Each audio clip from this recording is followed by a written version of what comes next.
ICC champions ট্রফির আয়োজক হয়ে রেকর্ড পরিমাণ অর্থ আয় করতে যাচ্ছে পাকিস্তান। ভারতের দাবির মুখে হাইব্রিড মডেলে টুর্নামেন্ট আয়োজন হলেও তাতে আইসিসি থেকে বাড়তি অর্থই পেতে যাচ্ছে পিসিবি। পাকিস্তান খেলতে যাবে না ভারত, এই নিয়ে জটিলতায় প্রায় ৩ মাস ধরে চ্যাম্পিয়ন্স ট্রফির ভেন্যু নিয়ে অনিশ্চয়তায় ছিল পাকিস্তান ক্রিকেট বোর্ড। শেষ পর্যন্ত আইসিসির মধ্যস্থতায় ভারতের প্রস্তাবিত হাইব্রিড মডেলে এই টুর্নামেন্ট আয়োজনে রাজি হয়েছে পাকিস্তান। তবে শর্ত হল ভারতে অনুষ্ঠিতব্য পরবর্তী ৩টি আইসিসি ইভেন্টেও অনুরূপ হাইব্রিড মডেলে পাকিস্তান খেলবে নিরপেক্ষ ভেন্যুতে।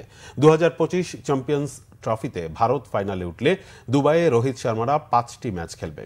গ্রুপে ভারত পাকিস্তানের ম্যাচটিও হবে দুবাইয়ে। পুরো টুর্নামেন্টের সাথে এই ৫টি ম্যাচ আয়োজনের দায়িত্ব পাকিস্তানকে দিয়েছে আইসিসি।